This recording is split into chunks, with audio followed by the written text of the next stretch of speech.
Friends, നമ്മൾ വന്നിരിക്കുന്നത് കുടുംബശ്രീയുടെ പുതിയ റിക്രൂട്ട്മെൻറ്റ് നോട്ടിഫിക്കേഷൻ വന്നിട്ടുണ്ട്. 3 നോട്ടിഫിക്കേഷൻ വന്നിട്ടുണ്ട്. അത് വിവിധ ജില്ലകളെ പ്രതിനിധീകരിച്ചുള്ള നോട്ടിഫിക്കേഷനാണ് വന്നിരിക്കുന്നത്. അപ്പോൾ ഇതിലേക്ക് നമുക്ക് അപ്ലൈ ചെയ്യാൻ ഡിഗ്രിയോ ഏതെങ്കിലും വിഷയത്തിലുള്ള ഡിഗ്രിയോ അല്ലെങ്കിൽ PG ഒക്കെ ആണ് ചോദിക്കുന്നത്, അല്ലെങ്കിൽ ഡിപ്ലോമയൊക്കെ ഉള്ളവർക്ക് അപ്ലൈ ചെയ്യാം. അപ്പോൾ അതിലേക്ക് എങ്ങനെയാണ് നമ്മൾ അപ്ലൈ ചെയ്യേണ്ടതിനെ കുറിച്ച് ഞാൻ വിശദമാക്കാം. നമുക്ക് 10,000 മുതൽ 25,000 വരെ സാലറി കിട്ടുന്ന അല്ലെങ്കിൽ റെമ്യൂണറേഷൻ കിട്ടുന്ന ജോബാണ്. അപ്പോൾ നിങ്ങൾക്ക് ഇതിലേക്ക് അപ്ലൈ ചെയ്യാൻ താല്പര്യം ഉണ്ടെങ്കിൽ നിങ്ങൾ വീഡിയോ സ്കിപ്പ് ചെയ്യാതെ മുഴുവനായിട്ടും കാണുക. ഇതിലേക്ക് നമ്മൾ എങ്ങനെയാണ് അപ്ലൈ ചെയ്യേണ്ടതെന്നെല്ലാം വിശദമാക്കുന്നുണ്ട്. അതോടെ അതിൻ്റെ അപേക്ഷ നമ്മൾ കൊടുക്കേണ്ടത് ഓഫ്ലൈൻ ആയിട്ടാണ്. അപ്പോൾ നമ്മൾ ഈ DD ഒക്കെ എടുക്കണം. അപ്പോൾ അതിനെക്കുറിച്ചൊക്കെ നമ്മൾ വീഡിയോയിൽ വിശദമാക്കുന്നുണ്ട്. അപ്പോൾ നിങ്ങൾക്ക് നമ്മുടെ ചാനൽ യൂസ്ഫുൾ ആണെങ്കിൽ നിങ്ങൾ നമ്മുടെ എന്ത് ചെയ്യുക, സബ്സ്ക്രൈബ് ചെയ്തിട്ടില്ലെങ്കിൽ നമ്മുടെ ചാനൽ ഇതുവരെ സബ്സ്ക്രൈബ് ചെയ്തിട്ടുണ്ടെങ്കിൽ നിങ്ങൾ സബ്സ്ക്രൈബ് ചെയ്യാൻ മറക്കണ്ട. 70.6K ആയിട്ടുണ്ട്. അപ്പോൾ നമുക്കൊരു 100Kയിലേക്ക് നിങ്ങൾ നമ്മുടെ ചാനലിനെ പെട്ടെന്ന് എത്തിക്കാൻ പറ്റും. കാരണം ഒരുപാട് പേര് സബ്സ്ക്രൈബ് ചെയ്യാതെ കാണുന്നുണ്ട്. അതുകൊണ്ടാണ് എല്ലാ വീഡിയോയിലും ഇത് പറയുന്നത്. നിങ്ങൾ ദയവായിട്ട് സബ്സ്ക്രൈബ് ചെയ്യുക. നിങ്ങൾക്ക് യൂസ്ഫുൾ ആണെങ്കിൽ അതോടൊപ്പം നിങ്ങളുടെ കൂട്ടുകാരിലേക്ക് നിങ്ങൾ ഷെയർ ചെയ്യുക. അപ്പോൾ ഞാൻ പറഞ്ഞു 3 നോട്ടിഫിക്കേഷൻ വന്നിട്ടുണ്ട്. നിങ്ങൾക്കൂടെ കാണാം. ഇത് ഒന്നാമത്തെ നോട്ടിഫിക്കേഷൻ. ഇത് വന്നിരിക്കുന്നത് 30/8/2024 ഇത് കാസർഗോഡാണ് ഈ പറയുന്ന വേക്കൻസികൾ വന്നിരിക്കുന്നത്. ഇതിനടുത്ത് വന്നിരിക്കുന്നത് നിങ്ങൾക്കൂടെ കാണാം രണ്ടാമത്തെ നോട്ടിഫിക്കേഷൻ 29/8 ഇത് കോട്ടയാണ്. ദെൻ മൂന്നാമത്തെ നോട്ടിഫിക്കേഷൻ നിങ്ങൾക്കൂടെ കാണാം ഇത് ഇടുക്കിയാണ്. അങ്ങനെ 3 നോട്ടിഫിക്കേഷനാണ് വന്നിരിക്കുന്നത്. അപ്പോൾ എല്ലാത്തിലേക്കും അപ്ലൈ ചെയ്യേണ്ട ആ ഒരു മെത്തേഡ് കാര്യങ്ങളും ഫോമും ഒക്കെ സെയിം ആണ്. അപ്പോൾ എങ്ങനെയാണ് ഫോം ഡൗൺലോഡ് ചെയ്യേണ്ടതെന്നെല്ലാം ഞാൻ വിശദമാക്കി തരാം. അതോടൊപ്പം തന്നെ നമ്മൾ എങ്ങനെയാണ് ഇതിൻ്റെ എലിജിബിലിറ്റി കാര്യങ്ങൾ തന്നെ ആദ്യം നോക്കാം. അപ്പോൾ ഒന്നാമത്തെ നോട്ടിഫിക്കേഷൻ ഞാൻ ആദ്യം കാസർഗോഡ് പറയാം. ഒരു ഓർഡറിൽ തന്നെ പറയാം, നിങ്ങൾക്ക് ഇനി കൺഫ്യൂഷൻ ഇല്ല. ഇതിൽ കോമൺ ആയിട്ടുള്ള കാര്യങ്ങൾ ഞാൻ റിപ്പീറ്റ് ചെയ്യില്ല. രണ്ടാമത്തെ നോട്ടിഫിക്കേഷൻ പറയുമ്പോൾ കോമൺ ആയിട്ടുള്ള കാര്യങ്ങളാണെങ്കിൽ അത് റിപ്പീറ്റ് ചെയ്യില്ല. അപ്പോൾ നിങ്ങൾ ഈ വീഡിയോ മുഴുവനായിട്ട് കണ്ടു കഴിഞ്ഞാൽ നിങ്ങൾക്ക് ഇതിനെക്കുറിച്ച് വ്യക്തമായ ധാരണ കിട്ടും. അല്ലെങ്കിൽ നോട്ടിഫിക്കേഷൻ നിങ്ങൾ എഴുതി മലയാളമാണല്ലോ, നിങ്ങൾക്ക് കറക്റ്റായിട്ട് വായിച്ച് മനസ്സിലാക്കാൻ പറ്റും കേട്ടോ. ഓക്കെ, അപ്പോൾ നിങ്ങൾക്ക് ഇവിടെ കാണാം കുടുംബശ്രീ ഹരിതകർമ്മ സേനാ പ്രവർത്തനങ്ങൾ അല്ലെങ്കിൽ ഈ പറയുന്ന CDS തലത്തിലും ജില്ലാ തലത്തിലും ഏകോപിപ്പിക്കുന്നതിന് വേണ്ടിയിട്ട് കോർഡിനേറ്റർ തസ്തികയിലേക്കൊക്കെ നിയമിക്കുന്നുണ്ട്. ആ നിയമനത്തിൻ്റെ വ്യവസ്ഥകളാണ് ഇവിടെ കൊടുത്തിരിക്കുന്നത്. അപ്പോൾ ഇതിൻ്റെ പോസ്റ്റ് കോഡാണ് ഇവിടെ HKS കോഡ് 2 കോഡ് 3 എന്നൊക്കെ കൊടുത്തിട്ടുണ്ട്. അപ്പോൾ ഇത് നമ്മൾ അപ്ലൈ ചെയ്യുമ്പോൾ ഒക്കെ നമ്മൾ ആ പോസ്റ്റൽ കവറിൻ്റെ മുകളിൽ എഴുതാൻ പറയുന്നുണ്ട്. ഏത് പോസ്റ്റിലേക്ക് അപ്ലൈ ചെയ്യുന്നത് വെച്ചാൽ ഇതിലേക്ക് രണ്ടിലേക്കും നിങ്ങൾ എലിജിബിൾ ആണെങ്കിൽ രണ്ടിലേക്ക് നിങ്ങൾക്ക് അപ്ലൈ ചെയ്യാം. പക്ഷേ അത് രണ്ടിനും സെപ്പറേറ്റ് ഫോമായിട്ട് നിങ്ങൾ അപ്ലൈ ചെയ്യണം. സെപ്പറേറ്റ് ആയിട്ട് ഫീ അടയ്ക്കണം. ഇതിലേക്ക് ഫീ കാര്യങ്ങളൊക്കെ ഉണ്ട്. തസ്തികയുടെ പേരും കാണാം ഹരിതകർമ്മ സേന കോർഡിനേറ്റർ ജില്ല. ഒരു വേക്കൻസിയാണുള്ളത്. ഇതിലേക്ക് നിങ്ങൾക്ക് ബിരുദാനന്തര ബിരുദം, അതായത് PG ആണ് നിങ്ങൾക്ക് വേണ്ടത്. ഏതെങ്കിലും ഒരു വിഷയത്തിലുള്ള PG ഉണ്ടായിരിക്കുക. പ്ലസ് അതിൻ്റെ കൂടെ നിങ്ങൾക്ക് കമ്പ്യൂട്ടറൊക്കെ യൂസ് ചെയ്യാൻ അറിഞ്ഞിരിക്കുക എന്നുള്ളതാണ്. അതോടൊപ്പം തന്നെ ഒരു 2 വർഷത്തെ ഫീൽഡ് ലെവൽ എക്സ്പീരിയൻസും നിങ്ങൾക്ക് ഉണ്ടായിരിക്കണം എന്നുള്ള കണ്ടീഷനാണ് കേട്ടോ. അതിലേക്ക് അപ്ലൈ ചെയ്യാൻ 25 മിനിമം ഏജ്, മാക്സിമം 40 വയസ്സ് വരെ അപ്ലൈ ചെയ്യാം. 25,000 പെർ മന്താണ് ഇതിൻ്റെ ഒരു സാലറി അല്ലെങ്കിൽ റെമ്യൂണറേഷൻ ആയിട്ട് കണക്കാക്കുന്നത്. ഇതിനടുത്ത് നിങ്ങൾക്ക് ഈ പറയുന്ന പോസ്റ്റ് കോഡ് 3 ആണ് HKS. ഇത് നിങ്ങൾക്ക് കാണാം ഹരിതകർമ്മ സേന കോർഡിനേറ്റർ CDS നിങ്ങൾക്കൂടെ കാണാൻ പറ്റും. 38 വേക്കൻസിയാണ് ഇതിൽ വന്നിരിക്കുന്നത്.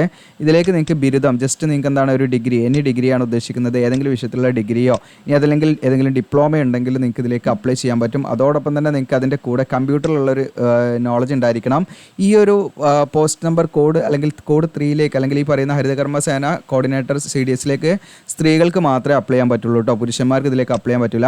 എന്നാൽ നിങ്ങൾക്ക് ഈ പറയുന്ന ഈ മുകളിൽ പറഞ്ഞ പോസ്റ്റിലേക്ക് നിങ്ങൾക്ക് മെയിൽ ഓർ ഫീമെയിൽ കാൻഡിഡേറ്റ്സിന് ഇതിലേക്ക് അപ്ലൈ ചെയ്യാം. 25 to 40 ആണ്. കാരണം ഇവിടെ അത് പ്രത്യേകം മെൻഷൻ ചെയ്തിട്ടില്ല. ഇവിടെ അത് പ്രത്യേകം മെൻഷൻ ചെയ്തിട്ടുണ്ട്. അത് വെച്ചിട്ടാണ് ഞാൻ പറയുന്നത്. മിനിമം 25, മാക്സിമം 40 വയസ്സ് വരെ ഇതിലേക്ക് അപ്ലൈ ചെയ്യാം. 10,000 രൂപ അപ്പുറം മന്താണ് നമുക്ക് ലഭിക്കുന്നത് കേട്ടോ. ഇനി ഇതുമായി ബന്ധപ്പെട്ട് അപേക്ഷയുമായി ബന്ധപ്പെട്ട് പ്രധാന തീയതികളാണ്. ഇതിൻ്റെ നോട്ടിഫിക്കേഷൻ വരുന്ന തീയതി സെപ്റ്റംബർ 3 എന്നാണ് അവർ പറയുന്നത്. 2 തന്നെ അവർ സൈറ്റിൽ ഇട്ടിട്ടുണ്ട്. അതുകൊണ്ടാണ് നമുക്കത് കിട്ടിയത്. അപ്പോൾ അവർ നാളെ എന്നുള്ള ലെവലാണ്. അതായത് ഇന്നിപ്പോൾ ഞാൻ വീഡിയോ ചെയ്യുന്നത് സെപ്റ്റംബർ 2 ആണ്. പക്ഷേ അത് നമ്മൾ നോക്കേണ്ട ആവശ്യമില്ല. ഇനി ഇതിൻ്റെ ഓഫ്ലൈൻ ആയിട്ട് നമ്മൾ അപേക്ഷ സമർപ്പിക്കേണ്ട, അതായത് പോസ്റ്റലായിട്ട് നമ്മൾ അപേക്ഷ സമർപ്പിക്കേണ്ട ലാസ്റ്റ് ഡേറ്റ് ആണ് ഈ പറയുന്ന സെപ്റ്റംബർ 13 വരെ നിങ്ങൾക്ക് അപ്ലൈ ചെയ്യാം കേട്ടോ. മീൻസ് സെപ്റ്റംബർ 13 ആകുമ്പോഴത്തേക്ക് നിശ്ചിതമായിട്ടുള്ള ഒരു അഡ്രസ്സ് ഉണ്ട്. ആ അഡ്രസ്സിലേക്ക് നമ്മൾ പോസ്റ്റലായിട്ട് അയച്ചു കൊടുക്കണം. അധികം ശ്രദ്ധിക്കുക. ഓക്കെ, അതോടൊപ്പം തന്നെ നിങ്ങൾ അപേക്ഷ സമർപ്പിച്ചു കഴിഞ്ഞാൽ നിങ്ങളുടെ അപേക്ഷയൊക്കെ പരിശോധിച്ച് യോഗ്യരായിട്ടുള്ള ഉദ്യോഗാർത്ഥികളെ ലിസ്റ്റ് ജില്ലാ മിഷൻ ഓഫീസിൽ പ്രസിദ്ധീകരിക്കുന്ന തീയതിയാണ് സെപ്റ്റംബർ 20 ആകുമ്പോൾ തന്നെ അതിൻ്റെ ലിസ്റ്റ് എന്ത് ചെയ്യും, അവർ പ്രസിദ്ധീകരിക്കും. ആ ലിസ്റ്റിനെ അടിസ്ഥാനമാക്കി നിങ്ങൾക്ക് 8th പരീക്ഷ ഉണ്ടായിരിക്കും. ആ 8th പരീക്ഷൻ്റെ ഡേറ്റ് ഇവിടെ പറയുന്നുണ്ട്. ഈ സെപ്റ്റംബർ 29 ആണ് ഏകദേശം പറയുന്നത്. അപ്പോൾ ഇതിൻ്റെ ഒരു സിലബസ് ഒക്കെ ഞാൻ പറഞ്ഞുതരാം.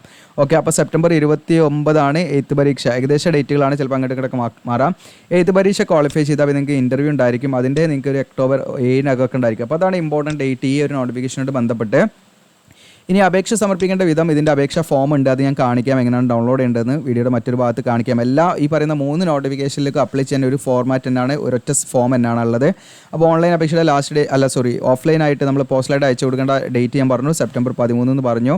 അപ്പോൾ അത് പ്രത്യേകം ശ്രദ്ധിക്കാം. ഇനി നിങ്ങൾ ശ്രദ്ധിക്കേണ്ട കാര്യം എന്ന് വെച്ചാൽ ഇതിലേക്ക് ഫീ ഉണ്ട്. ഫീ അടയ്ക്കണ പ്രത്യേകം ശ്രദ്ധിക്കണം. നമ്മൾ DD ആണ്, ഡിമാൻഡ് ഡ്രാഫ്റ്റ് എടുത്തിട്ടാണ് നമ്മൾ അടയ്ക്കേണ്ടത്. അപ്പോൾ നിങ്ങൾ ബാങ്കിൽ പോവുക നേരെ. അപ്പോൾ നിങ്ങൾക്ക് ഇതിലേക്ക് എലിജിബിൾ ആണെങ്കിൽ നിങ്ങൾ ഫോമൊക്കെ ഫില്ല് ചെയ്തിട്ട് നിങ്ങൾ എന്ത് ചെയ്യുക, ബാങ്കിൽ പോവുക. ഏതെങ്കിലും ബാങ്കിൽ പോവുക, നാഷണലൈസ്ഡ് ബാങ്കിൽ പോയിട്ട് നിങ്ങൾ എന്ത് ചെയ്യാന്ന് വെച്ചാൽ ജില്ലാ മിഷൻ കോർഡിനേറ്റർ കുടുംബശ്രീ കാസർഗോഡ്, നമുക്ക് ആ DD എടുക്കുമ്പോൾ നമ്മളൊരു ഫോം ഫില്ല് ചെയ്തെടുക്കണം ബാങ്കിൽ. ആ DD എടുക്കുന്ന ഫോമിൽ നമ്മൾ ഫേവർ ഓഫ് എന്നുള്ളടത്ത് കൊടുക്കേണ്ടത് ജില്ലാ മിഷൻ കോർഡിനേറ്റർ കുടുംബശ്രീ കാസർഗോഡ് എന്നതാണ്. ഇവിടെ കുറച്ച് ബോൾഡ് ആക്കിയിട്ടും കൂടെ കാണാം. ഇതാണ് നമ്മൾ കൊടുക്കുന്നത്. അല്ലെങ്കിൽ നിങ്ങൾ ബാങ്കിൽ പറഞ്ഞാൽ അവർ നിങ്ങളെ ഹെൽപ്പ് ചെയ്യും. ആരുടെ പേരിലാണ് DD എടുക്കേണ്ടത് എന്നുള്ളത് ഈ പറയുന്ന ജില്ലാ മിഷൻ കോർഡിനേറ്റർ കുടുംബശ്രീ കാസർഗോഡ് എന്നുള്ള പേരിൽ മാറാവുന്ന രീതിയിലാണ് നമ്മൾ DD എടുക്കേണ്ടതെന്ന് അവരോട് പറഞ്ഞാൽ മതി. 200 രൂപയുടെ DD ആണ് എടുക്കേണ്ടത്. ആ DD നമ്മൾ എന്ത് ചെയ്യണം, അപേക്ഷയോടൊപ്പം നമ്മൾ അയച്ചു കൊടുക്കുകയും വേണം. ഓക്കെ, നമ്മൾ കയ്യിൽ പിടിക്കരുത്. ഇനി അടുത്ത കണ്ടീഷൻ എന്താണെന്ന് വെച്ചാൽ ഈ പറയുന്ന നമ്മുടെ അപേക്ഷ ഉണ്ടല്ലോ, ഫില്ല് ചെയ്ത പൂരിപ്പിച്ച അപേക്ഷയോടൊപ്പം നമ്മുടെ യോഗ്യത തെളിയിക്കുന്ന എഡ്യൂക്കേഷൻ ക്വാളിഫിക്കേഷൻ്റെ സർട്ടിഫിക്കറ്റ്, അതുപോലെ ഫോട്ടോ അടങ്ങിയ പ്രൂഫ്, അതായത് നമ്മുടെ വോട്ടർ ID അല്ലെങ്കിൽ ലൈസൻസോ അതല്ലെങ്കിൽ നിങ്ങളുടെ ആധാർ കാർഡോ ഇങ്ങനെ ഏതെങ്കിലും ഒരു ID കാർഡും ഇതിൻ്റെയൊക്കെ എന്ത് ചെയ്യണം, നിങ്ങൾ ഫോട്ടോസ്റ്റാറ്റ് എടുത്തിട്ട് സെൽഫ് അറ്റസ്റ്റ് ചെയ്യണം കേട്ടോ. സെൽഫ് അറ്റസ്റ്റ് ചെയ്തിട്ട് അതിൻ്റെ കോപ്പി ഇതിൻ്റെ കൂടെ അപേക്ഷയുടെ ഒപ്പം വെക്കണം. ഒരിക്കലും ഒറിജിനൽ വെക്കരുത്. എല്ലാം ഫോട്ടോസ്റ്റാറ്റ് എടുക്കുക, നിങ്ങൾ സെൽഫ് അറ്റസ്റ്റ് ചെയ്യുക. ഓക്കെ, സ്വയം സാക്ഷ്യപ്പെടുത്തുക എന്നുള്ളതാണ്. അതോടൊപ്പം തന്നെ നിങ്ങൾക്കിപ്പോൾ അയൽക്കൂട്ട അംഗം അല്ലെങ്കിൽ കുടുംബാംഗം, ഓക്സിലറി ഗ്രൂപ്പ് ഇതൊക്കെ ആണെങ്കിൽ നിങ്ങൾക്ക് വെയിറ്റേജ് മാർക്ക് ഉണ്ടായിരിക്കും. അതിന് നിങ്ങൾക്ക് അർഹതപ്പെട്ടതാണെങ്കിൽ അത് നിങ്ങൾക്ക് CDSൻ്റെ ഒരു സാക്ഷ്യപത്രം ഇതിൻ്റെ കൂടെ വേണം കേട്ടോ. ഓക്കെ, അപ്പോൾ CDSൻ്റെ എന്ന് പറഞ്ഞാൽ നിങ്ങൾക്ക് അത് കുടുംബശ്രീയിൽ വർക്ക് ചെയ്യുന്നവർക്ക് ഇതിനെക്കുറിച്ചൊക്കെ വ്യക്തത ഉണ്ടാവും. അപ്പോൾ അവരുടെ ഒരു സാക്ഷ്യപത്രം, അവരുടെ ഈ പറയുന്ന CDSൽ നിന്നുള്ളൊരു സാക്ഷ്യപത്രം ഉണ്ടായിരിക്കും. ഇപ്പോൾ ഇങ്ങനെ ഓരോ ഗ്രാമത്തിലും അല്ലെങ്കിൽ ഇതിലൊക്കെ ഇവരുടെ ഓരോരോ ഗ്രൂപ്പുകളുണ്ടല്ലോ, അതാണ് ഉദ്ദേശിക്കുന്നത്. അപ്പോൾ അങ്ങനെ അവിടെ നിന്ന് നമുക്കൊരു സാക്ഷ്യപത്രം അവർ തരും. ഇന്നലെ നമ്മൾ ഇന്ന വ്യക്തി എന്താണ് ഇതിൽ ഉൾപ്പെടുന്നതാണെന്നുള്ളത്.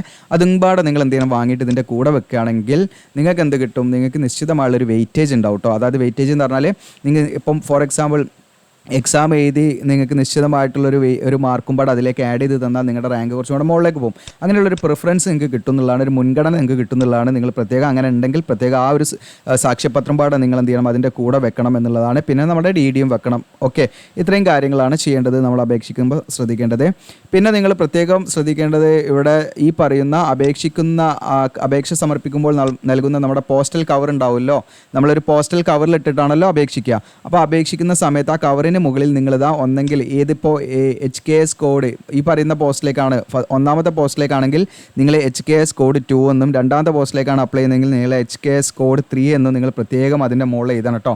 ഈ പോസ്റ്റൽ കവറിൻ്റെ മുകളിൽ HKS കോഡ് 2 അല്ലെങ്കിൽ നിങ്ങൾ ഏതാണ് 3 ഇതിലേക്ക് അപ്ലൈ ചെയ്യാൻ അത് പ്രത്യേകം രേഖപ്പെടുത്തണം. രണ്ടിലേക്കും നിങ്ങൾക്ക് അപ്ലൈ ചെയ്യാം. അത് രണ്ടിനും രണ്ട് സെപ്പറേറ്റ് ആയിട്ടുള്ള അപ്ലിക്കേഷൻ ഫില്ല് ചെയ്ത് സെപ്പറേറ്റ് ആയിട്ട് ഫീ അടച്ച് നിങ്ങൾ എന്ത് ചെയ്യണം, ഇതിലേക്ക് അപ്ലൈ ചെയ്യാവുന്നതാണ് കേട്ടോ. പ്രത്യേകം സമർപ്പിക്കാം. ഇനി അപേക്ഷ അയക്കേണ്ട മേൽവിലാസമാണ് ഇത്. നിങ്ങൾക്ക് ഇവിടെ മുതൽ ഇങ്ങോട്ട് കംപ്ലീറ്റ് നിങ്ങൾ കൊടുക്കട്ടോ. ഇതിൻ്റെ ഫോൺ നമ്പർ വേണമെന്നില്ല, പിൻ നമ്പർ വരെ മതി എന്നുള്ളതാണ് മനസ്സിലാക്കുന്നത്. ഫോൺ നമ്പറും കൊടുക്കാവുന്നതാണ് കേട്ടോ. അഡ്രസ്സിൽ ഇവർ തന്ന അഡ്രസ്സ് ഇത് കംപ്ലീറ്റ് ആണ്, അങ്ങനെ തന്നെ ഫോൺ നമ്പർ അടക്കം കൊടുത്തോളൂ. ഇങ്ങനെ ഈ ഒരു അഡ്രസ്സാണ് നമ്മൾ കൊടുക്കേണ്ടത് കേട്ടോ. ഈ ഒരു അഡ്രസ്സിലേക്കാണ് നമ്മൾ പോസ്റ്റലായിട്ട് അയച്ചു കൊടുക്കേണ്ടത്. നിങ്ങൾക്ക് സ്പീഡ് പോസ്റ്റായിട്ട് അയച്ചു കൊടുത്താൽ മതി, പെട്ടെന്ന് തന്നെ എത്തും ചെയ്യും. അപ്പോൾ ഇതാണ് നമുക്കിപ്പം കാസർഗോഡിൻ്റെ കാര്യത്തിൽ പറയാനുള്ളത്. ഇതേ സെയിം ഫോർമാലിറ്റീസ് തന്നെയാണ് മറ്റു നോട്ടിഫിക്കേഷൻ്റെതും നിങ്ങൾ മനസ്സിലാക്കേണ്ടത്. പക്ഷെ നമ്മൾ ഈ പറയുന്ന DD എടുക്കേണ്ടത് മാറുന്നുള്ളൂ. ഓക്കെ, DD എടുക്കേണ്ട 200 രൂപയുടേത് മാറും.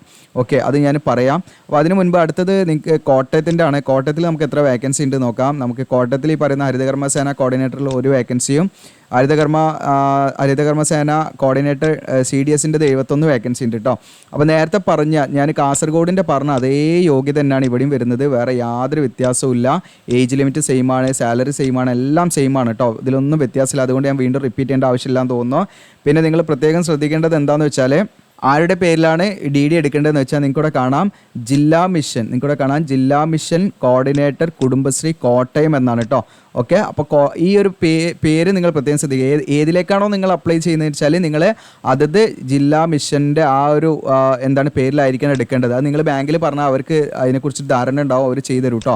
അത് മാറിപ്പോരുത്. ഇപ്പം ഫോർ എക്സാമ്പിൾ കോട്ടയത്തിലേക്ക് അപ്ലൈ ചെയ്യുന്നവർ, അപ്പോൾ കോട്ടയം വേക്കൻസിയിലേക്ക് അപ്ലൈ ചെയ്യുന്നവർ നിങ്ങൾ കാസർഗോഡ് വെച്ചിട്ട് എടുക്കാൻ പാടില്ല, പ്രത്യേകം ശ്രദ്ധിക്കണം. അപ്പോൾ ഓരോന്നിനും DD എടുക്കുമ്പോൾ നമ്മളത് സെപ്പറേറ്റ് നോക്കിയിട്ട് ഏത് ജില്ലയാണ് വെച്ചാൽ ആ ജില്ലാ മിഷൻ്റെ പേരിലാണ് നമ്മൾ എടുക്കേണ്ടത്. അത് ഇതിൽ പ്രത്യേകം മെൻഷൻ ചെയ്തിട്ടുണ്ട്. ആ പേരിൽ അവർ പറഞ്ഞത് 200 രൂപയാണ് ഫീ. ബാക്കിയെല്ലാം സെയിം തന്നെയാണ്.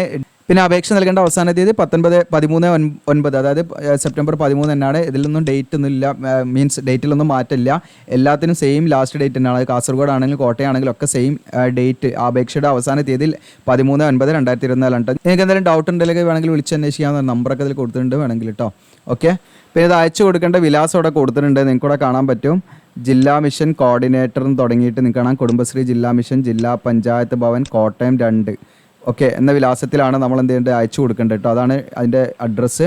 അപ്പോൾ നേരത്തെ പറഞ്ഞ പോലെ നിങ്ങൾ അപേക്ഷിക്കുമ്പോൾ പ്രത്യേകം ശ്രദ്ധിക്കണം. നിങ്ങൾ അപേക്ഷയുടെ ആ ഒരു പോസ്റ്റൽ കവർ ഉണ്ടാവില്ല, അതിൻ്റെ മുകളിൽ ഏത് പോസ്റ്റ് കോഡ് ഏതിലേക്കാണ് അപ്ലൈ ചെയ്യുന്നത്. ചിലപ്പം ഈ പറയുന്ന ഹരിതകർമ്മ സേന കോർഡിനേറ്റർ CDS ആണെങ്കിൽ നിങ്ങൾക്ക് HKS COD 3 എന്ന് നിങ്ങൾ ചെയ്ത് കേട്ടോ.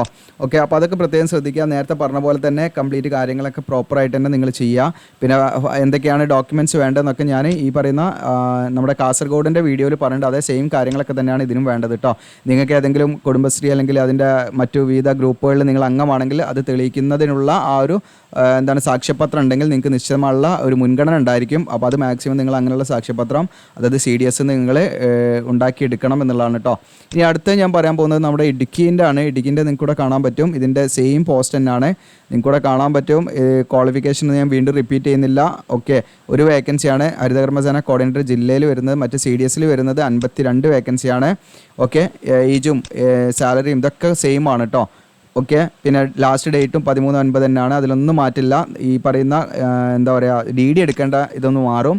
ജില്ലാ മിഷൻ കോർഡിനേറ്റർ ഇടുക്കിയാണ് വരിക കേട്ടോ, ജില്ല. ഓക്കെ, അപ്പോൾ അത് നിങ്ങൾ അതിനനുസരിച്ച് DD എടുക്കണം. പിന്നെ നിങ്ങൾ അപേക്ഷ സമർപ്പിക്കേണ്ട അഡ്രസ്സ് മാറും. ഇതാണ് അഡ്രസ്സ്, ഫുൾ അഡ്രസ്സ് കേട്ടോ. ഓക്കെ, ഈ അഡ്രസ്സിലേക്കാണ് നിങ്ങൾ ഇടുക്കിയിലേക്ക് അപ്ലൈ ചെയ്യുകയാണെങ്കിൽ നിങ്ങൾ ഈ അഡ്രസ്സിലേക്കാണ് അയച്ചു കൊടുക്കേണ്ടത് കേട്ടോ, പ്രത്യേകം ശ്രദ്ധിക്കുക. അപ്പോൾ അതിൻ്റെ ഇമ്പോർട്ടൻറ്റ് ഡേറ്റ്, വിജ്ഞാപനം വരുന്ന ഡേറ്റും ഈ പറയുന്ന എക്സാമിൻ്റെ ഡേറ്റും ഒക്കെ ഇതിൽ കൊടുത്തിട്ടുണ്ട്. നേരത്തെ പറഞ്ഞ പോലെ തന്നെയാണ് ഏകദേശമൊക്കെ. ഓക്കെ, അതായത് ഏകദേശം നമുക്ക് ഈ പറയുന്ന നിയമന ഉത്തരവ് ഏകദേശം ഒക്ടോബർ 14 നമ്മൾ കിട്ടുന്നുള്ളതാണ് നിങ്ങൾ മനസ്സിലാക്കേണ്ടത്. പിന്നെ ഇതിൽ നമ്മൾ ശ്രദ്ധിക്കേണ്ട കുറച്ച് കാര്യങ്ങളൊക്കെ എക്സ്ട്രാ ഇതിൽ കൊടുത്തിട്ടുണ്ട്. അപ്പോൾ ഇതൊക്കെ തന്നെയാണ് മറ്റേ നോട്ടിഫിക്കേഷനിലും പറഞ്ഞിരിക്കുന്ന കാര്യങ്ങൾ തന്നെ, അതുകൊണ്ട് ഞാൻ വീണ്ടും റിപ്പീറ്റ് ചെയ്യുന്നില്ല. ഇനി നിങ്ങൾക്ക് നമ്മുടെ വീഡിയോയുടെ ഡിസ്ക്രിപ്ഷനിൽ ഞാൻ അപ്ലൈ ആവുമെന്ന് പറഞ്ഞിട്ട് ലിങ്ക് തരും. അപ്പോൾ ഏത് ജില്ലക്കാർക്കും കൊടുക്കാമെന്നുള്ളതാണ് മനസ്സിലാക്കുന്നത്. കാരണം ഇതിൽ അങ്ങനെ ഇന്ന ജില്ലയിലുള്ളവർക്ക് ഒന്നും പറയുന്നില്ല കേട്ടോ. ഓക്കെ, അപ്പോൾ നിങ്ങൾക്ക് അടുത്തുള്ള സമയത്തുള്ള കുടുംബശ്രീയൊക്കെ ആയിട്ട് കോൺടാക്ട് ചെയ്ത് കഴിഞ്ഞാൽ അവർക്ക് കുറച്ചും പാട് എന്തായിരിക്കും, എനിക്ക് തോന്നുന്നു ഹരിതകർമ്മസേനയുമായിട്ട് ബന്ധപ്പെട്ട് അവർക്കൊക്കെ കുറച്ചും പാട് ഇതിൻ്റെ ഇൻഫർമേഷനൊക്കെ കിട്ടിയിട്ടുണ്ടായിരിക്കും. വേണമെങ്കിൽ അവരുടെ അടുത്ത് നിന്ന് നിങ്ങൾക്ക് ആവശ്യമായിട്ടുള്ള ആ ഒരു കാര്യങ്ങളൊക്കെ നിങ്ങൾക്ക് ചോദിച്ചും മനസ്സിലാക്കാവുന്നതാണ്. ഇപ്പം ഞാൻ നോട്ടിഫിക്കേഷൻ വെച്ച് മനസ്സിലാക്കിയ കാര്യങ്ങളാണ് നിങ്ങളോട് ഷെയർ ചെയ്തിരിക്കുന്നത്. അപ്പോൾ ഇതിൽ നിങ്ങൾക്കിപ്പോൾ ഇതിൻ്റെ എല്ലാ നോട്ടിഫിക്കേഷനും കാര്യങ്ങളൊക്കെ ഞാൻ തരാം. എങ്ങനെയാണ് ഡൗൺലോഡ് ചെയ്യുന്നത് വെച്ചാൽ നമ്മുടെ വീഡിയോയുടെ ഡിസ്ക്രിപ്ഷനിൽ ഞാൻ അപ്ലൈ ആവുന്ന ലിങ്ക് കൊടുക്കുന്നുണ്ടാവും. അതിൽ ക്ലിക്ക് ചെയ്താൽ നിങ്ങൾ ഈ ഒരു പേജിലേക്കായിരിക്കും വരിക. നമ്മുടെ വെബ്സൈറ്റിന് താഴെ ഇങ്ങനെ സ്ക്രോൾ ചെയ്ത് വരിക. നിങ്ങൾ ഇമ്പോർട്ടൻസ് ലിങ്ക് കൊടുത്തിന് ഓരോ നോട്ടിഫിക്കേഷൻ ഇവിടുന്ന് ഡൗൺലോഡ് ചെയ്യാം. ഇടുക്കിയിൽ ക്ലിക്ക് ചെയ്താൽ മതി, കോട്ടയത്തിൻ്റെ കിട്ടുന്ന കോട്ടയം, കാസർഗോഡ് ക്ലിക്ക് ചെയ്താൽ കിട്ടും. ഇനി ആപ്ലിക്കേഷൻ ഫോം എല്ലാത്തിനും സെയിം ഫോർമാറ്റ് തന്നെയാണ്. അപ്പോൾ നിങ്ങൾക്ക് എന്ത് ചെയ്യുക, ജസ്റ്റ് ക്ലിക്ക് ചേർന്ന് കൊടുത്താൽ ഇതാണ് ആപ്ലിക്കേഷൻ ഫോം. ഇത് നിങ്ങൾ നീറ്റായിട്ട് എന്ത് ചെയ്യുക, നിങ്ങൾ ഫുള്ളായിട്ട് ഇത് വായിച്ച് മനസ്സിലാക്കി പൂരിപ്പിക്കുക. അപ്പോൾ ആദ്യം തന്നെ അപേക്ഷ സമർപ്പിക്കുന്ന തസ്തികയുടെ പേരും അതിൻ്റെ ആ പോസ്റ്റൽ കോഡും കൊടുക്കണം കേട്ടോ. പോസ്റ്റൽ കോഡ് എന്ന് പറഞ്ഞാൽ ഞാൻ കാണിച്ചാണ് നേരത്തെ, ഇതാണ് പോസ്റ്റൽ കോഡ്. HKS COD അല്ലെങ്കിൽ HKS COD 2 അല്ലെങ്കിൽ 3 എന്നൊക്കെ ഉണ്ട്. അപ്പോൾ അത് ഓരോ പോസ്റ്റിനും നിങ്ങൾ നോക്കുക, അത് സെയിം ആണോ നോക്കിയിട്ട് അതിനനുസരിച്ചൊക്കെ നിങ്ങൾ ഏതിലേക്കാണ് കൊടുക്കുന്നത് വെച്ചാൽ കറക്റ്റായിട്ട് കൊടുക്കുക. പിന്നെ നിങ്ങളുടെ പേരും ബേസിക് ആയിട്ടുള്ള കാര്യങ്ങളും നിങ്ങൾ ഈ പറയുന്ന കുറച്ച് ഡീറ്റെയിൽസും കാര്യങ്ങളൊക്കെയാണ്. പിന്നെ ഉള്ളടക്കം എന്നുള്ളത് നിങ്ങൾ എന്തൊക്കെയാണ് ഇതിൻ്റെ കൂടെ ഡോക്യുമെൻറ്റ്സ് ഇതിൽ അറ്റാച്ച് ചെയ്യുന്നത് വെച്ചാൽ അത് ഇവിടെ ലിസ്റ്റ് ചെയ്ത് കൊടുക്കുക. ഓക്കെ, എക്സ്ട്രാ അവിടെ കൊള്ളൂല്ലെങ്കിൽ താഴോട്ട് എന്ത് ചെയ്യുക, കള്ളി വരച്ചിട്ട് നിങ്ങൾക്ക് കൊടുക്കാവുന്നതാണ് കേട്ടോ. അപ്പോൾ ഇത്രയാണ് കാര്യങ്ങൾ. അപ്പോൾ ഇത് നിങ്ങൾക്ക് യൂസ്ഫുൾ ആണ് തോന്നുന്നുണ്ടെങ്കിൽ നിങ്ങളുടെ കൂട്ടുകാരിലേക്ക് നിങ്ങൾ എന്ത് ചെയ്യുക, ഷെയർ ചെയ്യുക. അതുപോലെ നമ്മുടെ ചാനലൊന്ന് സബ്സ്ക്രൈബ് ചെയ്യുക. താങ്ക്